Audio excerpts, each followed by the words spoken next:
Good to see you. Hey, Stevens. Morning. Morning. Morning, Ann.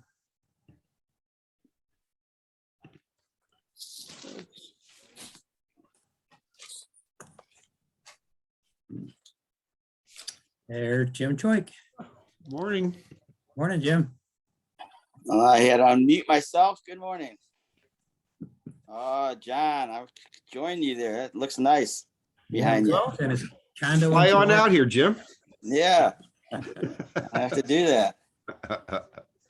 You been up in your plane lately? It's been a few weeks. It's been a couple weeks. Yeah. Okay. Last time I flew was my brother was in town a couple weeks ago. I guess it's a couple weeks ago.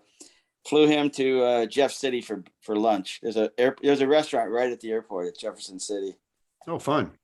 But yeah, so that's yeah. I was looking at this weekend, but yeah, the weather's kind of iffy, so I'm not sure if I'm going to fly this weekend or not. You fly out of, is it Chesterfield or do you fly out of Creve Coeur? Creve Coeur. Okay. Okay. Fly out of Creve Coeur. Nice. Very nice. Yeah. Mm-hmm. Good to see everybody. Yeah. What is today? October 22nd. Wow. Friday. Yeah. 2021. All right. Well, good to see everybody. Got you have anything you want to say, Lloyd? No, just I'm Lloyd Allner, current president of St. Louis Real Estate Investors. This is our Friday networking and haves and wants, whatever you want. Glad to see we got Stevens Plowman on. He was our speaker this past Tuesday. If anybody's got any other questions they didn't get a chance to hit him with on Tuesday, hey, you get another opportunity. So you can do that. And then do want to make everybody aware of our speaker, Linda DeMarler, for November. Let's see, that's November. Where's my calendar? Is it the 19th or the 16th? I think it is. Yeah, it's the 16th. Yeah, third Tuesday comes early in November, the 16th. Linda DeMarler. She's a CPA out of Maryland. Is it, John? Yeah, from out northeast. Let's see here. She's from Tax Masters. It's one of the biggest firms in the country as far as the taxes go. They're not looking for customers, but you'll be able to talk to them if you want. So, but she's very knowledgeable. She's on a meeting I'm on every Saturday morning on a real estate basics, and she's very knowledgeable. She's very she knows her stuff inside and out. So she'll be a lot of fun to talk to. Bring your CPA questions, any of your accounting questions too, because she's always happy to answer them. In fact, if you want to tune in to get a little taste of her on Saturday mornings, if you're on Clubhouse, you could do that. Jennifer Hammond does a real estate basics, and Linda's on there just about every week. So okay. I can send you an invite to that if you want. But okay. Anyway, great. so yeah, that's where we're at. I talked to her son Preston, just the other day. Normally they charge tens of thousands of dollars to come out and talk to groups because you have to fly them out, but she's willing to do this for us over the on the Zoom. So we'll have a big screen set up live. It's going to be pretty neat. It's the first time we're doing anything like this, which will be pretty exciting. Yeah, hopefully it is. Yeah, it'll be fun. Technology. Yeah, I think we got a good tech guy at the Moolah Shriners building there, so he's pretty confident that he's done this before. The big screen up and have her on in front of the audience that's there, and then everybody else will just see her like normal on the Zoom meeting. So it'll be fun. Good. Yeah, I'm looking forward to it. I got a couple of CPA questions. I haven't called my CPA yet. I don't know if I get a chance to do it before before next November. If not, I'll save them for Linda. And well, I might ask her anyway. So get a second opinion. Yes. Check my guy out. Make sure he's keep him on his toes. So, anybody got anything for us today? Or I'm sure Stevens Plowman's on here too, so he didn't get a question came up since Tuesday. You thought about want to ask him about financing? He's here to can answer that. Other than that, any haves or wants? You're looking for a property in a particular area. You have something you want to sell. If you're a wholesaler, you got something under contract. We probably got some buyers here. I keep getting all these texts on my phone. Hey, I want to buy your rental house over on in St. Charles there, and I get more of those. I got one here came in yesterday. I haven't gotten back. I'm going to text her and say, no, put me on your buyer's list, not your seller's list. And when you get a contract in St. Charles, then call me. So kind of turn the tables on them. So anyway, anybody got anything? If you have any services too, we can provide for folks in real estate investing. We're always looking for good, reliable service people that are reasonably priced.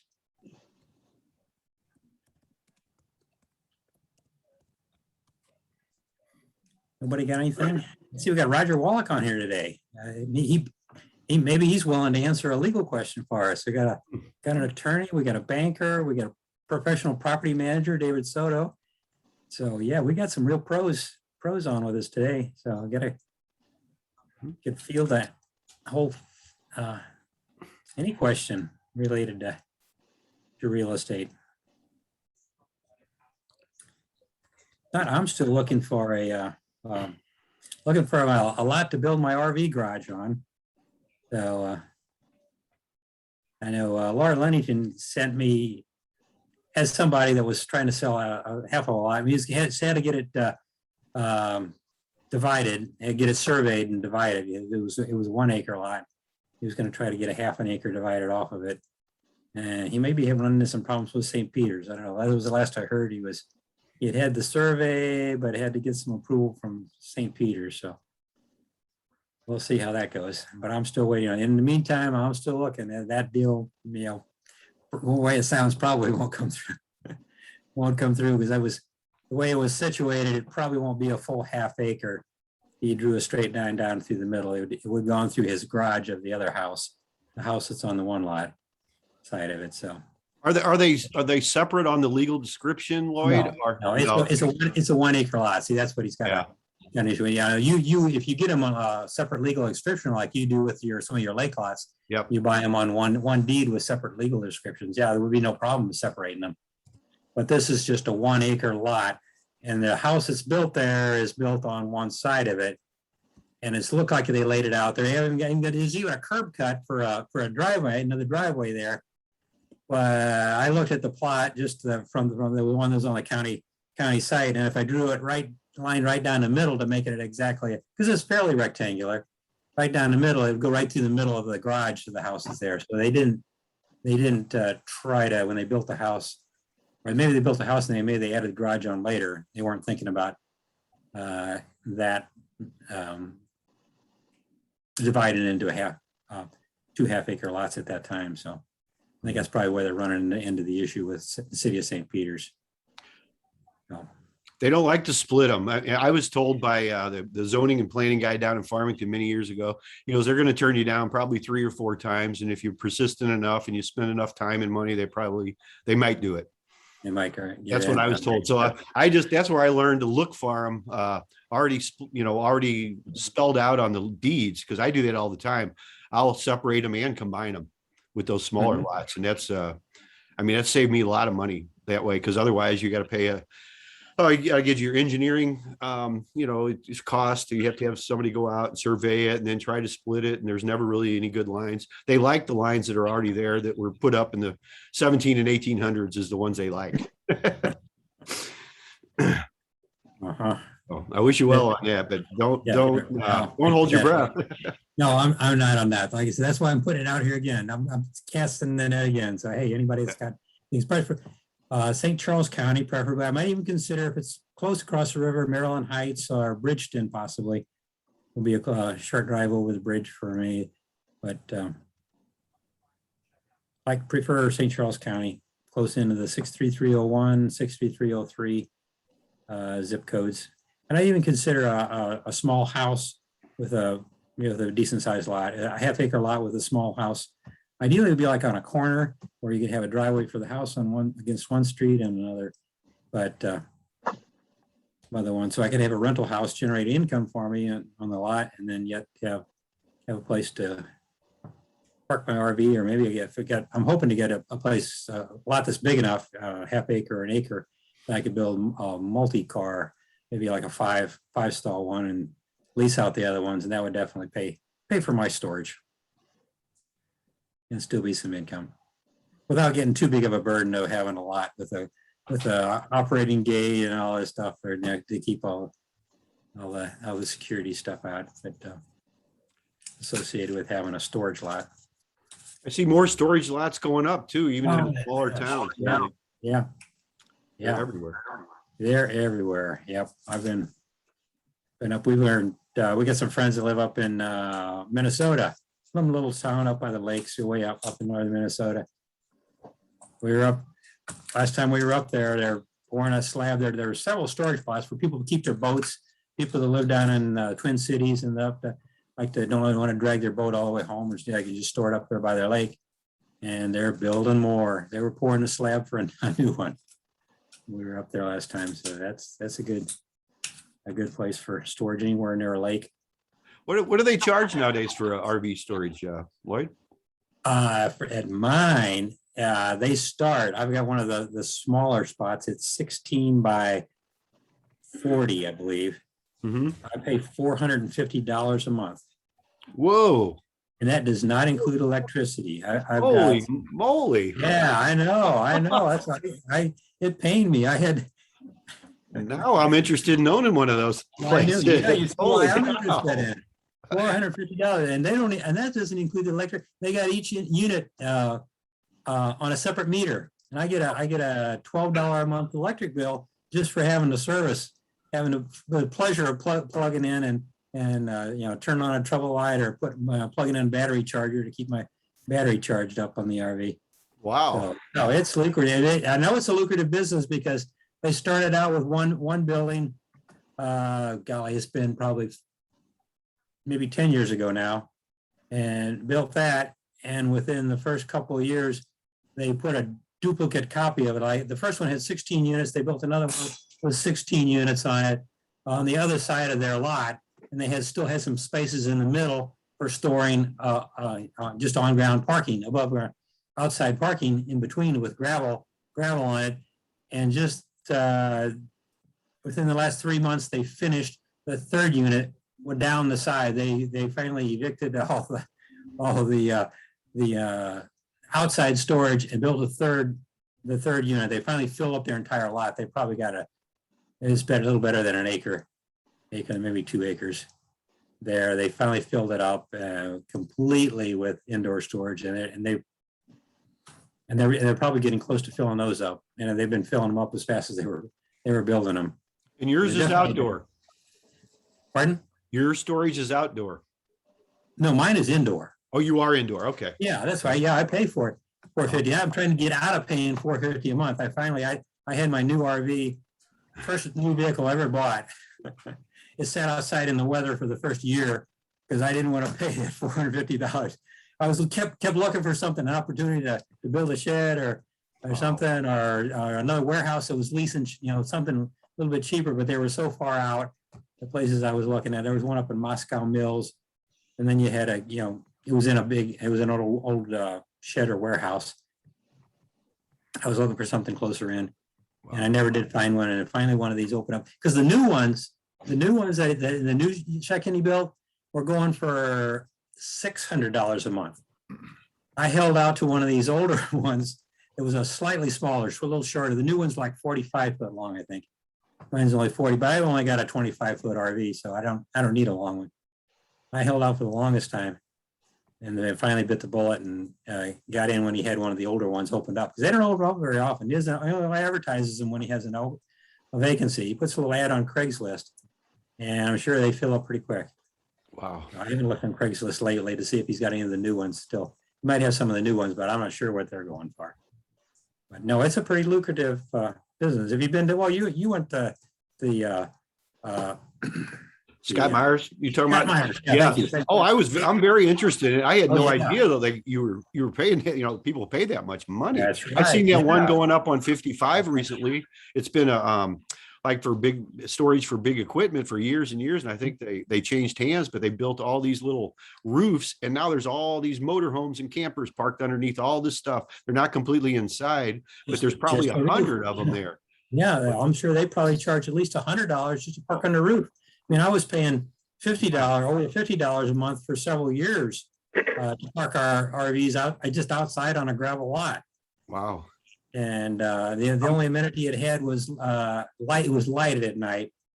That's if the bulbs weren't burnt out, and they weren't real good at servicing. They're keeping their lights going even at the place I was parking just on ground outside storage. So yeah, no, I know it's got to be a lucrative business. You wouldn't see so many storage places going up. Wow. I had no idea that you're paying so much for vehicles. Yep. So Laura, have you ever considered an outside and just placing a cover on it, over it? I had a cover out here on one of mine, yeah. But covers have their downside too. With if you're out in the desert and it's dry and it's not windy, because I had one, I tied it down as good as I could. It was lashed down. I paid a couple $100 for a nice cover. And with the wind flapping around, it was starting to rub the paint off of some of the corners. And then eventually I thought, oh, well, maybe I can make some foam blocks to put along the corners so it doesn't rub. But before I got a chance to do that, it had rubbed through and ripped a hole in the cover started to tear. Oh my, I guess we need to look out for that, because we have in Chesterfield, they have it's $123 a month, and we have a cover over it, but we haven't seen anything, any damage yet. But it clips down. It's underneath there's like clips and fasten it together. So we have not had any problems. But I'm just wondering if you consider something like that. And it's on concrete, but it's outside. Okay, so that's Yeah. nice. And it doesn't have a overhead shelter. No Just on overhead. Just Just, outside. on Okay, concrete. so you gotta build your own cover or send your own, buy a canvas cover. Yeah, we have a complete cover over it, and also the tires, the wheels, everything is covered. Oh yeah. When I did, I had the separate wheel covers too when it sat out in the sun. Yeah. You got to deteriorate. Just the sun alone deteriorates the tires. Mm-hmm. So Well, we have to watch out for that. We was not aware that would happen. And, yeah. Gotta let my husband know. Yeah. Thanks for that information.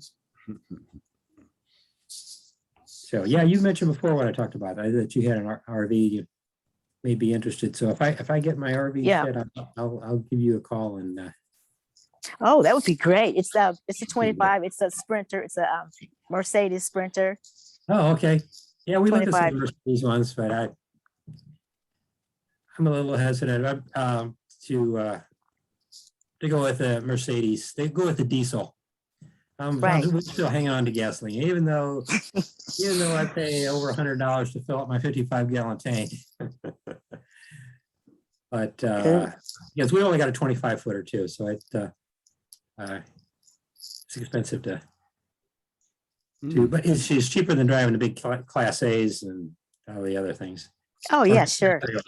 We towed a trailer for a number of years, but you got to watch out what gas stations you got, because I had a 20-foot van pulling a 27-foot trailer. So we had about 50-foot rig to get in. You can't get into every gas station with a 50-foot Oh, that's true. Yeah, that's true. My van, I only had a 35-gallon tank.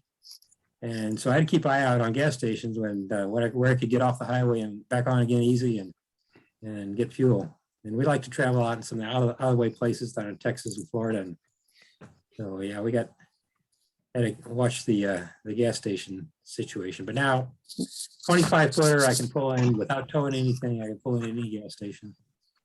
Right. That's Yeah. Just that. the sweet spot we agreed on. It's big enough that my wife doesn't feel cramped or get claustrophobia in it, like she did in our Class B motorhome, which is just a camper van. We drove 11,000 miles up to Alaska and back, up to Anchorage, Alaska, and went to Fairbanks too, furthest north we've been. But Oh yeah, but that was fun. yeah, it was fun. It was fun, but it was a little tight.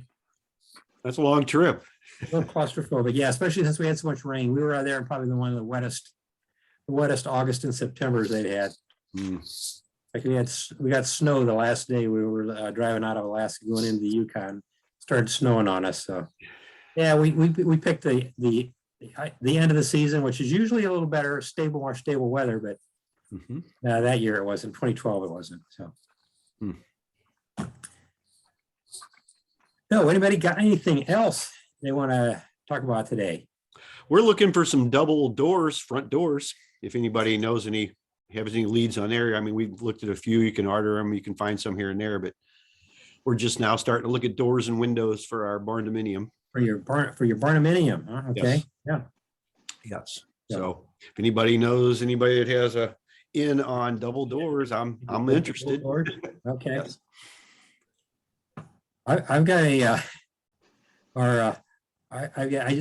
leftover from the bathroom renovation. Yeah, I've got a set of used sliding glass doors, shower doors for a tub. They'll go in a tub. They're going to free. I'm going to put them on the free, the neighborhood free stuff. When I get around to it, I haven't had a time hardly to sit down. We've been babysitting our grandson here a lot last couple of weeks, so we haven't had time to get down to that. Yeah, those are really hard to get rid of. We have 2 sets, and we call what's it called? Restore, and they say they do Restore. not take. Yeah, they do not take glass. And I don't understand okay, why. glass.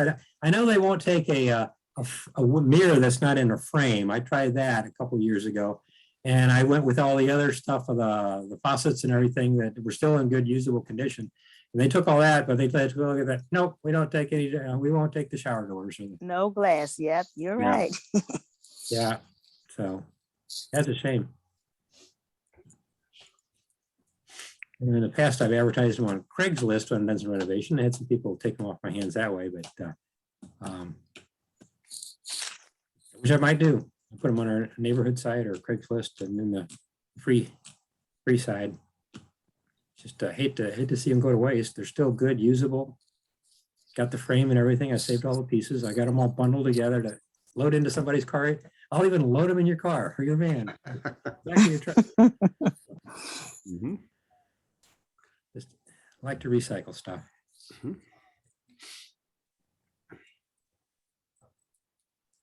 But Are you working on projects or anything? Anybody got something yeah, to work on? what's anybody working on?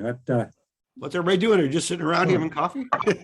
Joe- That's about what I'm doing this morning. Got a No, busy last week, weekend. I see Jones on. Last week she was missing. Had a legal question for Kathy. I don't know if you got your sound on, Joan. I'm curious if you got that question to answer. If not, we got Roger Wallach on this week. Maybe Kathy didn't get your question answered. Yeah, maybe she went to refill her cup of coffee. Yeah.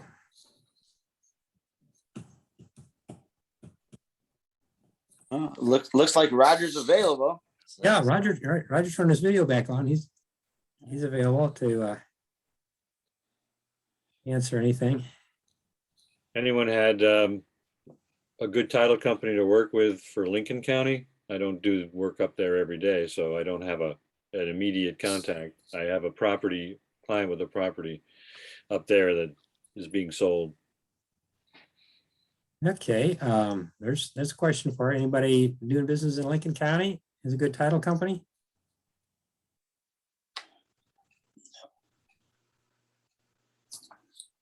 No, I don't have one either. I mean, a few years back, we sold my brother's property, but at the time, all the title companies up there were so busy.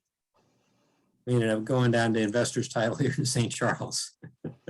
And No, they actually, I closed have asked, I work with investors probably as more than most other title companies, and they say they'll do it. I haven't actually placed the order with them. Yeah, they had to close on a couple that for my niece, my brother's daughter. She ended up closing them here in St. Charles because she checked all the title companies up there. There's several that were in Troy, and they were like months out backed up. So she called that. Hey, Lloyd? Yes. Yeah, I was able to unmute myself. Sorry. Oh, okay. Okay, yeah. Did Kathy take care of your question? No, I was gonna wait maybe till she came back on next week or 2 weeks from now. But Roger, if you wouldn't mind answering, it's a question I asked to the group last week about ERAP. I have a case that's going on and I'm just trying to get some answers from them.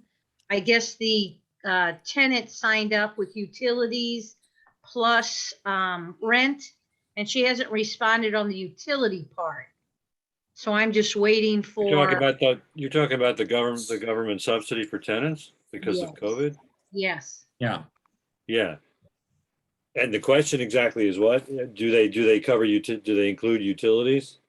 Well, the way she signed up was that she wants to get utilities paid and rent, Yeah. but she's not filling out the information for the utilities. So I don't know why she's not responding to the emails. But we were moving along, and then about 5 months into it, she stops responding. And I've asked ERAP to separate it, and they won't because that's the way she filed. So I'm wondering if I need to just go take her to small claims. I've sold the building since then, so I'm not Okay. currently her landlord. Oh, so who owns the building now? Some other landlord, basically? Yes. Someone else? Yes. Okay, so, I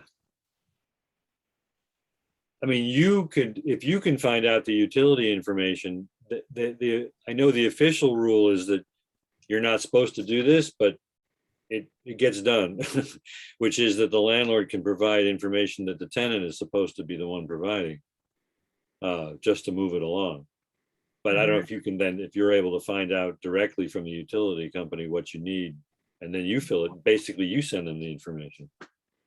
Okay, yeah, maybe I can give it a shot. That's the only that's the only self-help legal help I can think of. Mhm. But we've done that with some of our clients. We've just provided that they just keep complaining that the tenant hasn't provided X, Y, or Z. So we figure out, depends on what we're talking about, but we basically eventually do some sleuthing, find out the information and just pass it along. And, it's one of those things, don't ask, just don't ask whether you're allowed to do it, just do it. Just do it and provide the information and Yeah. hope it'll break the log jam and That's right. get things moving I again. mean, so it's not, I can't say it's guaranteed to work, but I would just do it if you can find it. And you can probably get that utility, but don't you, aren't you one of those things where it's co-billing, where you get the bill and they get the bill? That's on MSD. I don't get their electric or gas. Oh, that's only MSD. Okay. Well, the one I was dealing with was an MSD bill. What was it? Is it Aspire or Spire or what? Yeah. Yeah. I don't know. I've not had to do it with a bill from Spire. I can call ADC, see if I can push some buttons and get some answers. Yeah. She probably doesn't even have utilities under her name. Well, probably. I mean, who knows, right? Yeah. But you have the address, so that should be enough. Yeah. Yeah. Yeah. Okay. Well, that was my question, but thanks for Okay. your Sure. assistance. Yeah, she's got him in a different situation where she's not the owner of the building. She can't, file for eviction for non-payment. It's just for past missed payments. Mhm. Different situation.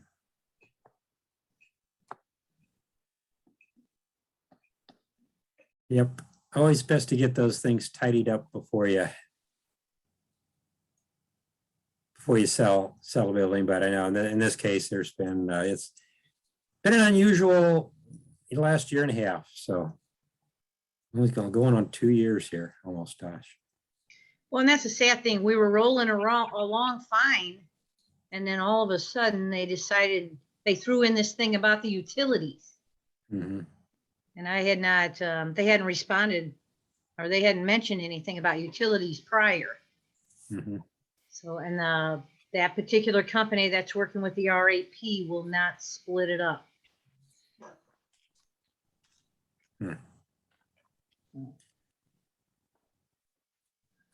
Yeah, I made it through most of the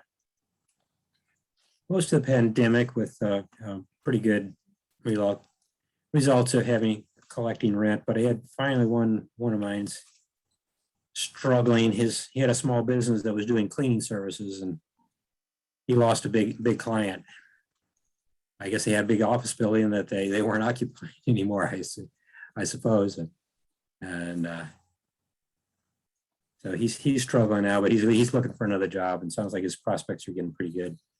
So I've been working with him, so making partial rent payments, and then as we go along, and he's been doing that, so I've been working with him. And that's for what Kathy was always saying. That's always the best way. If they're willing to work with you, go ahead and work with them on partial rents, and then have some provisions for getting caught up in the future. Yeah, you'd rather get something than nothing. Oh yeah, I told him, I'd say, if you pay a partial, because he said, oh, hey, I can't pay I forget what it was, like September, or it was October, it was August. I think it was August rent. I can't pay August rent. So, well, I went back, my response back to was, well, could you pay $500 of the rent? Yeah, because he's got like $1,300 rent. Can you pay $500 of it? And they came back with, oh, well, yeah, I guess I can pay $500. They say, okay, you can pay $500 a month for the next 3 months. We won't charge any late fees. We'll waive any late fees. Just get that in. After 3 months, because he thought he was close to getting a job lined up, but even after that, he's still been struggling a little bit. So he finally got caught up on those 3 months, and so I extended him out for a couple more months here, and hopefully he'll land another job. He's a talented guy. He's been working. He was running his own computer service business out of a software business out of the basement, at home, along with his running his other cleaning business. He was just the manager of the cleaning business. He wasn't actually out cleaning offices himself. So he's a really smart guy. Just run across some few bumps in the road here, and where his business hasn't been forming as it was, and I'm sure he'll land something. So what do we got here? Okay, we got something in the chat here.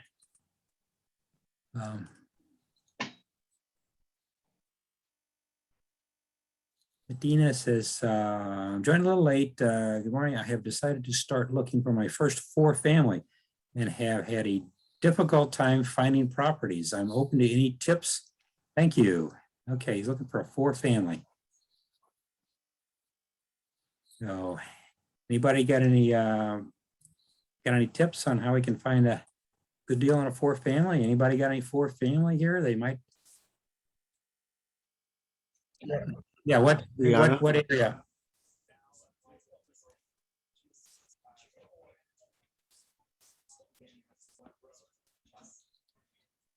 Oh, hi. Hey, This is hi. Cipriano. Hey, Cipriano. it might be a little loud out here. I'm outside, but No, yeah, we can hear you. I'm looking for a 4 family where I can live in one side with my daughter, preferably in the central corridor. I think that's where everyone wants to be, but I'm looking at like Dogtown, maybe Lindenwood Park area along Watson,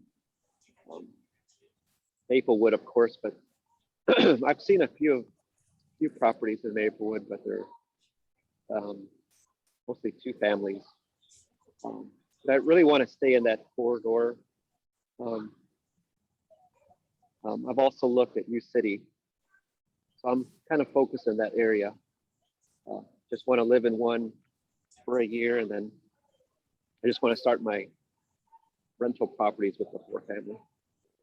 But, That's a good way. That's a good way to get started. You can get a multifamily and live in one, and have your tenants pay for your expenses too.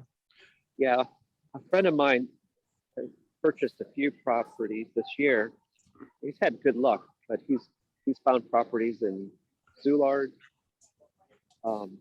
St. Anne area, and Hazelwood.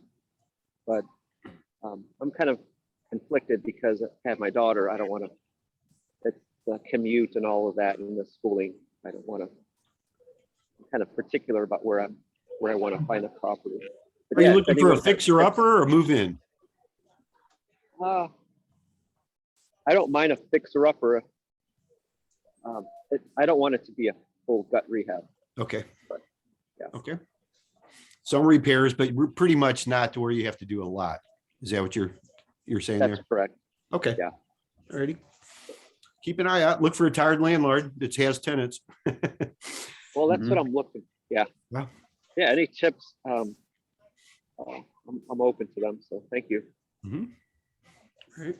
Yeah, maybe one of those situations where you can just drive around some neighborhoods where you're looking and look for the properties that look on the outside, hey, it looks like this, looks like a tired land. I'm not keeping up with the outside maintenance. They're probably not keeping up with the inside stuff and might have some benefits. Somebody might find somebody that may be willing to consider. Well, I've considered the Watson area.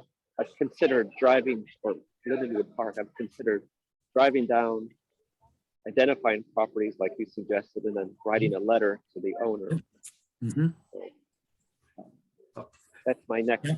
step, I think. Now taxes are coming up due too here now real soon. And what a good strategy I've used in the past is look for people that didn't pay their last year or two right now. And because they're going to be getting a fresh reminder here real soon with penalties and interest from the last couple of years, and they're going to be getting a fresh bill that's due by the 31st of December. So those are always good places to look. If you can narrow them down, which ones are for family, the county websites don't always tell you what's what, but sometimes if you know the area and know a little bit about it, you can just look down every property on the block. That's how I kind of look for stuff. Yeah, if you get a block, it's all multifamily. You can just get that particular block on the website. So look at the county tax records by block, and then I could look at the city tax records as well. Mhm. Those- Yep, they're all there. Good idea. Mhm. Yep. Thanks. Okay, anybody else got any suggestions? I like your idea of four family. I always tell young investors that are still paying rent in an apartment. I say, if I had it to do over again, I would have bought a 2-family or a 4-family, lived in one side, and then renovated one apartment at a time, upgrade it, then move into it. And when another tenant moves out, move into that one, upgrade it while you're living there, and go through, renovate the whole thing. And by the time you've lived in all 4 units and got them all renovated, then it's time to buy the next one and move on. Because you really you raise your rent, increase the value. Because I did that with my first rental property where I had two duplexes, but I didn't live it. I was still in the process of renovating my first house. It was almost a gut rehab, which took me about 6 years to finish. By that, it was 2 years before I got it livable, and then once I moved in, and the rehab really slowed down. If you've ever done that, try to live in a rehab. Yeah, it slowed down. It took another 4 years to finish it. Yeah, while I was living there. And during that time period, though, that's when I got interested in rental properties. And then I bought, fixed up, and sold these 2 duplexes during that last 4-year period. Yeah. While I was living there, and I made more money those 2 years that I owned those, just doing minor fix up and sprucing up, landscaping, that kind of stuff outside, and make them really look fine and raise the rents. I sold them for 50% more, and I paid for them. And after 4 years? Or I just kept those 2 years. 2 years. This was back in the pretty good inflation days back in the late 70s. In 2 years, I made more money doing that than I did in my full-time job at what's now the Boeing company. And if I was smarter, I would have quit there and continued doing it. I know Jan Duke tells that story. She did her first couple properties and realized that, gee, she made more money doing this on the side than she was making in her full-time job. So she quit her full-time job and started in the rehabbing business full-time. Yeah. I wasn't quite as smart. I like my job. That was the problem. I had a great job, and I liked it. So I kept just doing it on the side at a slow pace. Well, I like that idea. And the mortgage company I talked to suggested with the loan, forgot the name of it, but if I get a 4-family, I only need to put down 3.5%. Sure. She said it's better to get more for your buck by getting a 4 than a 2 if that's where I want to go in the future. So Oh, yeah, yeah. 4, I think, is the highest number for still getting a owner occupied terms on a loan. You can have up to 4 units. As far as I know, let's see. Okay, Steven's dropped off here. Looks like I would say he'd be able to answer that question for sure. But You're right. 6 units considered commercial. and okay, in the 60 in commercial, anything over 4 is commercial, so it wouldn't qualify. But so yeah, if you can live in a 2 or a 4, and like you said, you get the biggest bang for your buck out of a 4 unit. And there's a nice sized 4 unit apartments around, so, especially in those areas in the central corridor. I'm sure Maplewood, U City. I'm sure you can find some nice apartment buildings. Central West End too. Yeah, there's nice. good point. Nice 4 unit buildings, larger apartment buildings. All right, thanks, everyone. Okay. Oh, Alex had leave. He's meeting an HVAC guy. Okay. Okay. Well, anybody else got anything?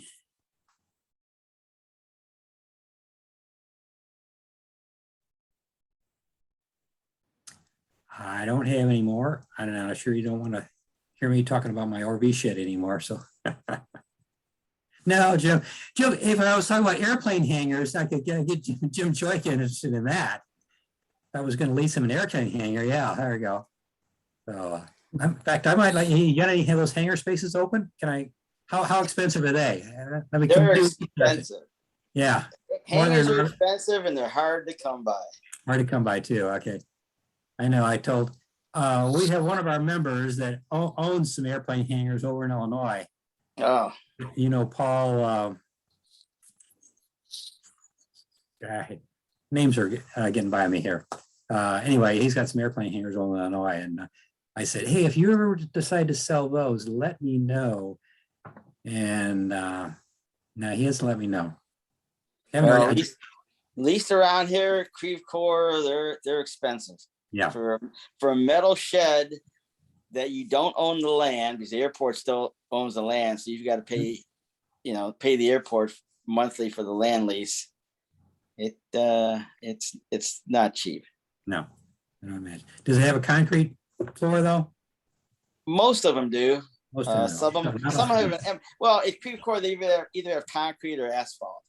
I mean, they're asphalt, not dirt. okay. They're not Not dirt. dirt or gravel, not gravel. Okay. Not You gravel. got some kind of pavement underneath. Okay. Yeah. That's good.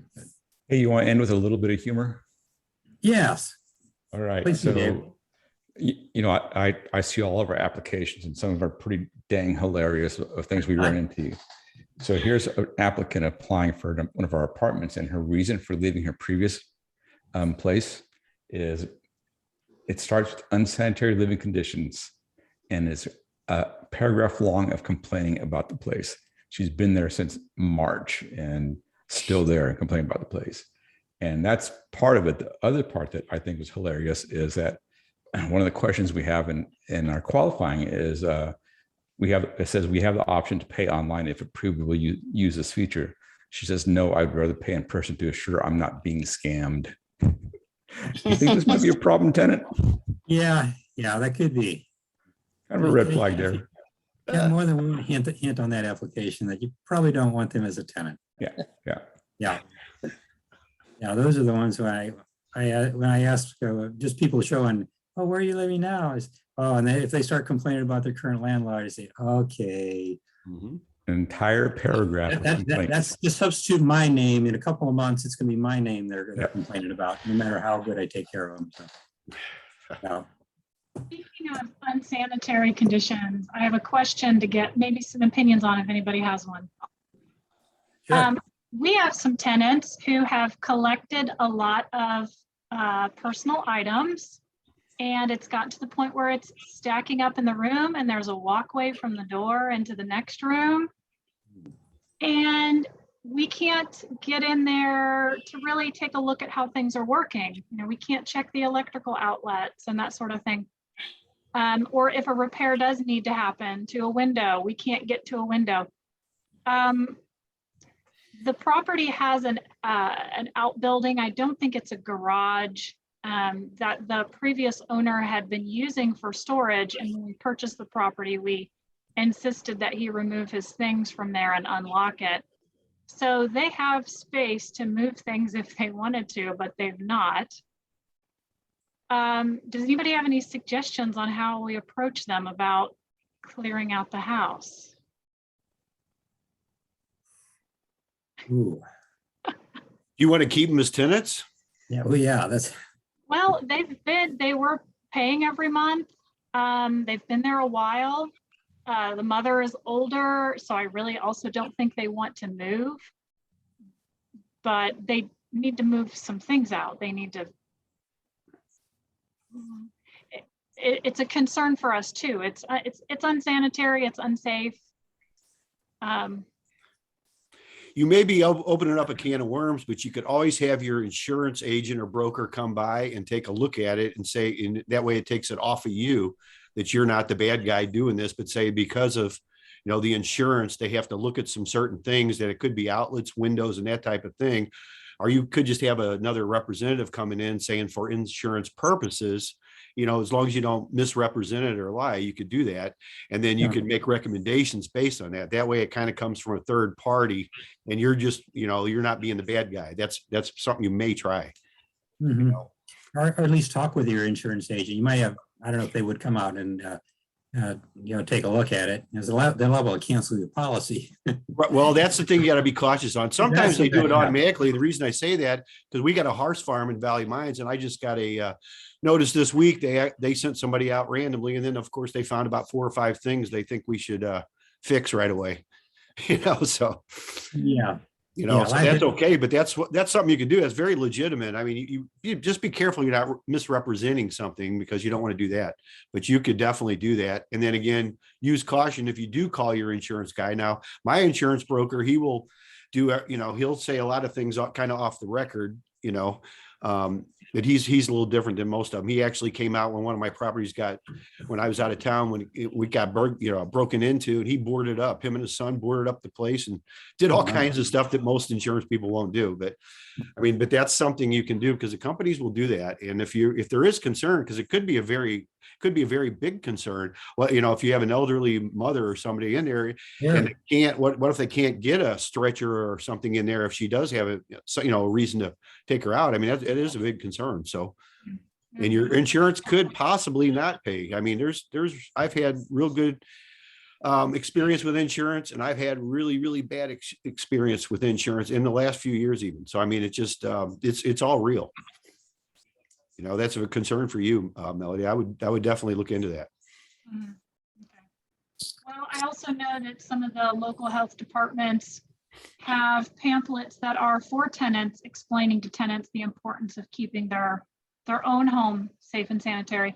They explain the landlord's responsibility, but they also explain the tenant's responsibility. So possibly use some of that information too. Sure. Yeah. You get a source of information to send them. Talk to them about your concerns about getting in to inspect the appliances and fixtures, make sure everything's working. Right.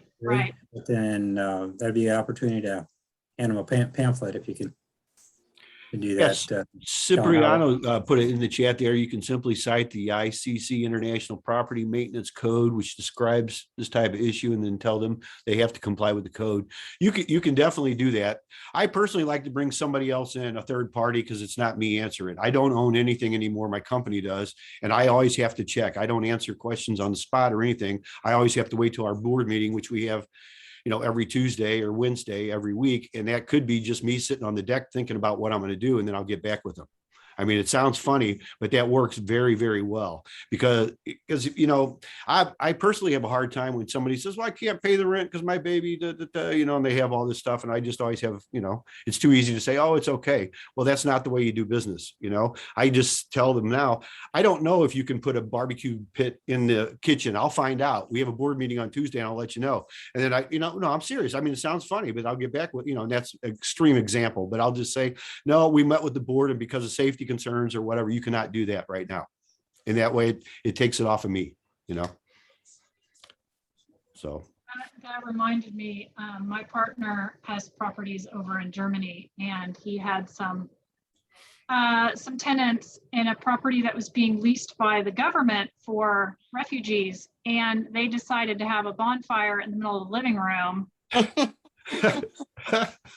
which caught the place on fire and caused a lot of damage. So yeah, they didn't ask permission for that. They just went ahead and did it. They thought it would be safe. wow. Hard to top that story. I don't That's a good one. any tenants that did that. Thank goodness. Great. Thank you so much, you guys. Sure. Okay. Hey, Good thanks luck for with coming it. on today. Okay. Well, nobody has anything else.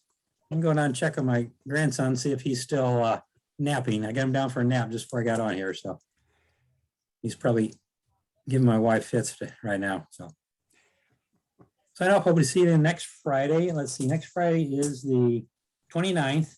Okay, so it'll be the Friday after that Kathy will be back on the 5th of November, it looks like. Kathy will be on the first Friday of every month.